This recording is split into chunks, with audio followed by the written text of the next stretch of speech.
Arjun Reddy cinema వచ్చినప్పుడు చాలామంది అరే భలే పెట్టారే రెడ్డి అంటే అప్పట్లో సమరసింహారెడ్డి, నరసింహారెడ్డి, మొన్న వీరసింహారెడ్డి ఇట్లా రెడ్డి టైటిల్స్ కొంచెం రాయలసీమ ఫ్యాక్షనిజాన్ని అప్పట్లో చూపించాయి.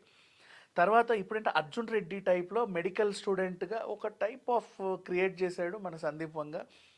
ఆ తర్వాత జార్జ్ రెడ్డి, అఫ్ కోర్స్ అది రియలిస్టిక్ స్టోరీ, వాళ్ళు ఉన్నది ఉన్నట్టు చూపించారు. అట్లా ఆ రెడ్డి ఈ రెడ్డి టైటిల్స్ ఈ ఖాతాలోకి రీసెంట్గా ఒక రెడ్డి చేరింది, డేవిడ్ రెడ్డి. డేవిడ్ క్రిస్టియన్ పేరు, మరి రెడ్డి ఇది ఎలా కుదిరింది ఏంటి? ఈ టైటిల్ ఎవరు పోషిస్తున్నారు అంటే ఆల్రెడీ మిరాయిలో విలన్గా మంచి మార్కులు కొట్టేశాడు, భైరవంలో కూడా ఒక టైప్ ఆఫ్ షేడ్స్తో, నెగిటివ్ షేడ్స్తో ఆకట్టుకున్నాడు మన మంచు మనోజ్.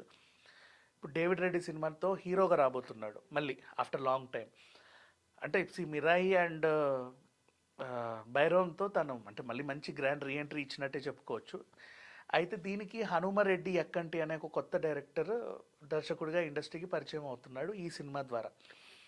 దీని గురించి మనం ఎందుకు మాట్లాడుకుంటున్నాం అంటే దీంట్లో 2 స్వతంత్ర సమరయోధుల క్యారెక్టర్స్ ఉన్నాయి.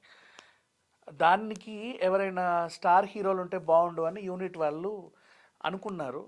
అందులో ఒక క్యారెక్టర్ శింబుతో చేపిస్తే ఇంకో క్యారెక్టర్ రామ్ చరణ్ గారితో చేపిస్తే ఎలా ఉంటుంది అని ఆలోచన వచ్చింది. మంచు మనోజు, రామ్ చరణ్ మంచి ఫ్రెండ్స్.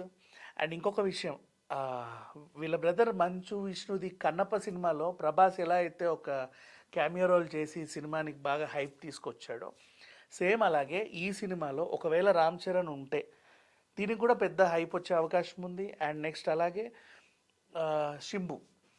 ఇట్లా ఈ మధ్య కాలంలో డిఫరెంట్ సినిమాలు వస్తున్నాయి. పెద్ద పెద్ద హీరోలు కూడా ఇంకో హీరో సినిమాలో క్యామియోగా కనబడి వెళ్ళే ట్రెండ్ నడుస్తూ ఉంది. అది బాలీవుడ్ నుంచి వచ్చినా, వేరే ఇండస్ట్రీల నుంచి వచ్చినా. ఇప్పుడు ఫర్ ఎగ్జాంపుల్ జైలర్ సినిమాలో లాస్ట్లో శివన్న అండ్ అలాగే మన మోహన్ లాల్ గారు వచ్చి ఎంత ఇది తీసుకొచ్చారో. ఈవెన్ మళ్ళీ నెక్స్ట్ మొన్న రిలీజ్ అయిన కూలీలో కూడా నాగార్జున గారు అండ్ అమీర్ ఖాన్ గారి క్యామియోస్. అండ్ ఇట్లా డిఫరెంట్ కాన్సెప్ట్స్తో వీళ్ళు ఉపేంద్ర కూడా ఉన్నారు, మర్చిపోయా. ఇట్లా ఈ మధ్యకాలంలో సినిమాలు వస్తున్నాయి. సో అట్లా చూసుకుంటే ఇప్పుడు మంచు మనోజ్ సినిమా ఏదైతే ఉందో దీనికి కూడా ఆ ఇద్దరు స్టార్స్ యాడ్ అయితే నెక్స్ట్ లెవెల్లో ఉండే అవకాశం అయితే ఉంది. ఇంకా విలన్ హీరోయిన్స్ ఎవరు అంటే వీళ్ళు ఎవరు ప్రకటించలేదు. ఇన్ కేస్ ఒకవేళ బాలీవుడ్ నుంచి విలన్ని, ఇంకొక కన్నడ నుంచి ఇంకొక స్టార్ని పెట్టుకుంటే ఇది పాన్ ఇండియా లెవెల్లో ఇది కూడా గట్టిగా మోగే సినిమా అవుతుంది, ఏమాత్రం ఇది లేదు. అండ్ ఇప్పటివరకు వచ్చిన రెడ్డి సినిమాలన్నీ కూడా హిట్టే ఆల్మోస్ట్. అంటే ఆ టైటిల్లో రెడ్డి చేర్చిన సినిమాలన్నీ పెద్ద హిట్లు అయ్యాయి.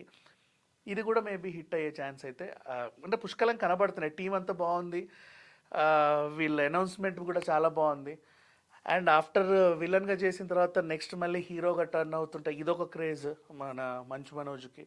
ఇట్లా చూసుకుంటే ఈ సినిమా హిట్ అవుతుందేమో అనిపిస్తుంది. Thank you so much.